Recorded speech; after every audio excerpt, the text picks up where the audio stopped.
అశేషంగా తరలి వచ్చిన మా మహబూబాద్ పార్లమెంటులో ఉన్నటువంటి నా కాంగ్రెస్ పార్టీ సోదరులకు, సోదరిమణులకు, తమ్ముళ్లకు, అన్నలకు, నాయకులకు అందరికీ పేరు పేరున పాదాభివందనాలు తెలియజేస్తా ఉన్నాను.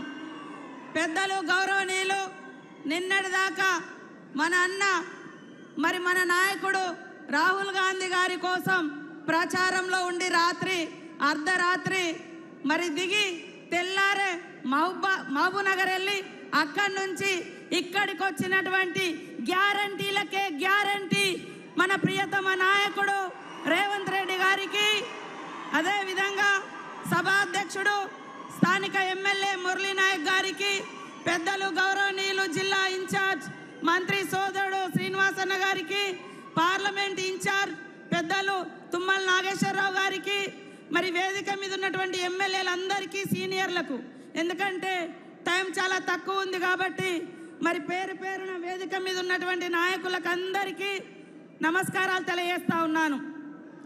బలరాం నాయక్ గారు అంటే ఒక బోలా శంకరుడు. ఆయన ఎవరికి మోసం చేసినోడు కాదు, ఎవరికి అన్యాయం చేసినోడు కాదు. ఇద్దరం కూడా వేరు వేరు పార్టీలలో ఆయన 2009 నుంచి 14 వరకు కేంద్ర మంత్రిగా, పార్లమెంట్ సభ్యుడిగా ఉన్నప్పటికీ, నేను ములుగు అసెంబ్లీ ఎమ్మెల్యేగా ఉన్నప్పటికీ అన్న చెల్లెల్లా కలిసి ఉన్నాం. కాబట్టి ఇక్కడికి వచ్చినటువంటి సోదరులందరికీ కూడా ఏమైనా అపోహలున్నా, అనుమానాలున్నా, ఎవరైనా ఒకరి మీద ఒకరు చెప్పినా అవన్నీ పక్కకు పెట్టి మన మాజీ మంత్రిని గెలిపిస్తే తప్పకుండా బలరామన్న మళ్ళీ కేంద్ర మంత్రిగా ఈ పార్లమెంట్ నుంచి ఉంటాడు అని ఈ సందర్భంగా తెలియజేస్తా ఉన్నాను. అదే కాకుండా ఇప్పుడు జరుగుతున్నటువంటి యుద్ధం, ఇప్పుడు జరుగుతున్నటువంటి పోరాటం రెండు సిద్ధాంతాల మధ్య, రెండు వర్గాల మధ్య. ఒకరేమో ఈ దేశ సంపద దోచుకొని తన దోస్తులకు దోచిపెడుతున్నటువంటి, గాంధీని చంపినటువంటి, ఈ దేశానికి స్వతంత్రం తెచ్చినటువంటి గాంధీని చంపినటువంటి, గాడ్సే సిద్ధాంతం అనుసరిస్తున్నటువంటి బీజేపీకి నాయకత్వం వహిస్తున్నటువంటి మోడీ గారికి, ఒకరేమో ఈ దేశం కోసం ప్రాణాలు అర్పించినటువంటి గాంధీ సిద్ధాంతాన్ని, ప్రేమను, అహింసను అనుసరిస్తూ పేదల కోసం అసమాన పోరాట యోధుడిగా తయారై ఈరోజు కన్యాకుమారి నుంచి కాశ్మీర్ వరకు ప్రజల కష్టాలన్నీ తెలుసుకొని నఫరత్ కే దుకాన్ మే నఫరత్ కే బాజార్ మే మొహబ్బత్ కే దుకాన్ కోల్ గయా అనేటువంటి మన రాహుల్ గాంధీ నాయకత్వం వహిస్తున్నటువంటి గాంధీ సిద్ధాంతానికి మధ్య జరుగుతున్నటువంటి పోరాటం. కాబట్టి ఇవాళ పేదల మీద ఎలాంటి ఇబ్బందులు లేకుండా పేదల కష్టాలు తీర్చేటువంటి పార్టీ కాంగ్రెస్ పార్టీ. మీరు ఒక్కసారి ఆలోచించండి, ఈ 10 సంవత్సరాల కాలంలో, మోడీ గారి కాలంలో మీకు గల్లీకి ఒక ఇల్లు వచ్చిందా? గల్లీకి ఒక రోడ్ వచ్చిందా? ఊరికొక ఉద్యోగం వచ్చిందా? జిల్లాకు ఒక ఉద్యోగం వచ్చిందా? బీజేపీ ఏమిచ్చింది అని ఆలోచించండి. బీజేపీ ఏమిచ్చింది? ఏమి ఇవ్వలే. విద్వేషాలు తీసుకొచ్చిర్రు, రెచ్చగొట్టిరు, కొట్లాటలు పెట్టిర్రు, అంతే తప్ప ఉద్యోగాలు ఇవ్వలే, నిధులు ఇవ్వలే. పైనుంచి జిఎస్టీ అనేది తీసుకొచ్చి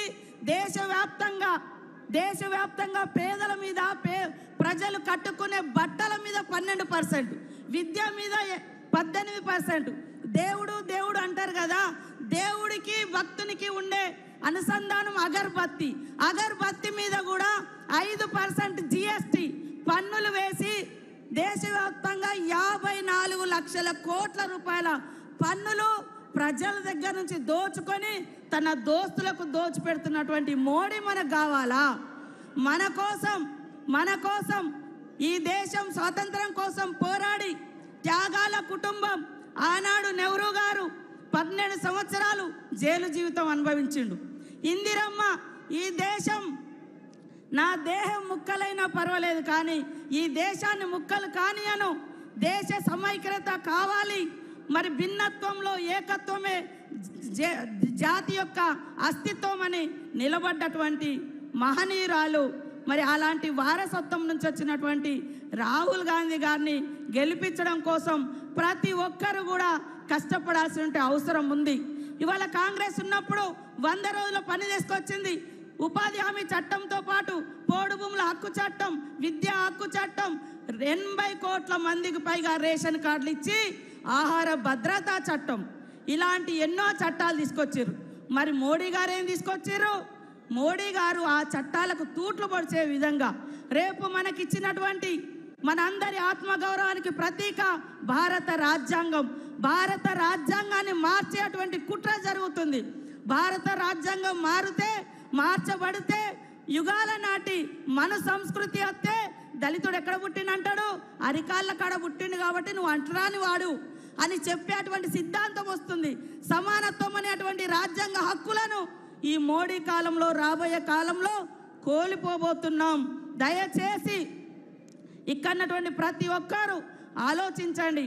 రాహుల్ గాంధీ గారు ఈ దేశం కోసం పడుతున్నటువంటి కష్టాన్ని అర్థం చేసుకొని ఇక్కడ మా మీద మీకు ఎవరికైనా భిన్నాభిప్రాయాలు ఉండొచ్చు, కానీ అక్కడ ఉన్నటువంటి నాయకుని మీద భిన్నాభిప్రాయాలు ఉండి ఈ ఎలక్షన్లలో మేము పనిచేయమంటే అలాంటి వాళ్ళు పార్టీకే అవసరం లేదు.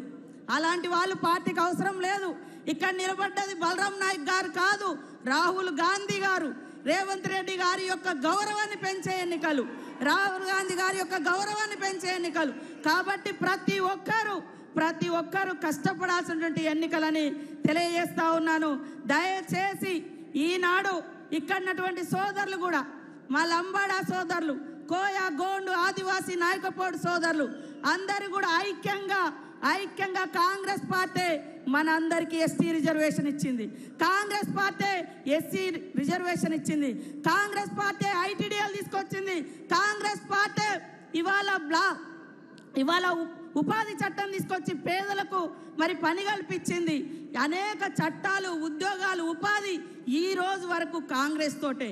కాబట్టి ఇక్కడ ఒక వర్గాన్ని రెచ్చగొట్టడం, ఆదిలాబాద్లో ఇంకొక వర్గాన్ని రెచ్చగొట్టడం ఇది కాదు. అందరం కలిసి మనకి ఈరోజు ఈ అధికారం, ఈ హక్కులు, ఈ హోదా వచ్చిందంటే భారత రాజ్యాంగాన్ని రచింపజేసింది డాక్టర్ బిఆర్ అంబేద్కర్ గారి చేత. ఆనాడు నెహ్రూ గారు కాంగ్రెస్ పార్టీ భూములు పంచింది, ఇండ్లు ఇచ్చింది, హోదా ఇచ్చింది. ఇన్ని సంవత్సరాల తర్వాత 34 ఏళ్ళైంది రాజీవ్ గాంధీ చనిపోయి. ఆ రోజు నుంచి ఈ రోజు వరకు వాళ్ళ కుటుంబంలో ప్రధానమంత్రి పదవి లేదు. ఏ పదవి తీసుకోకున్నా ఈ దేశ ప్రజల కోసం ఆ కుటుంబం త్యాగం చేస్తుంది, కష్టపడుతుంది. కాబట్టి ఒక్క అవకాశం నెహ్రూ, గాంధీ, ఇందిరమ్మ సిద్ధాంతాలను, ఆదర్శాలను ముందుకు తీసుకుపోవడం కోసం ఈసారి ఖచ్చితంగా రాహుల్ గాంధీ గారిని ప్రధానమంత్రి చేయాల్సిన అవసరం ఉందని తెలియజేస్తా ఉన్నాను. ముఖ్యంగా ఇక్కడ లంబాడా సోదరుడైనటువంటి మనందరి అభిమాన నాయకుడు మరి బలరాం నాయక్ గారు అన్ని కులాలతో, అన్ని మతాలతో, అన్ని వర్గాలతో అన్యోన్యంగా ఉండేటువంటి వ్యక్తి. కాబట్టి ఆయనకి ఇచ్చినాం. అదే విధంగా ఆదిలాబాద్లో ఒక ప్రశ్నించే గొంతుక, ఒక మానవ హక్కుల కార్యకర్త, ఒక సామాన్య టీచర్ గోండు తెగకు ఇవ్వడం జరిగింది. కాబట్టి 2 వర్గాలను, 2 తెగలను ఈక్వల్ చేయించినందుకు మీరందరూ కూడా ఇక్కడ బలరామన్నకేయించి, అక్కడ సుగుణకేయించి రాష్ట్రంలో 17 సీట్లకు కాంగ్రెస్ పార్టీ చేయి గుర్తుకు ఓటేసి గెలిపించాలని పేరున కోరుకుంటూ అందరికీ నమస్కారాలు. జై కాంగ్రెస్. చేతి గుర్తుకే.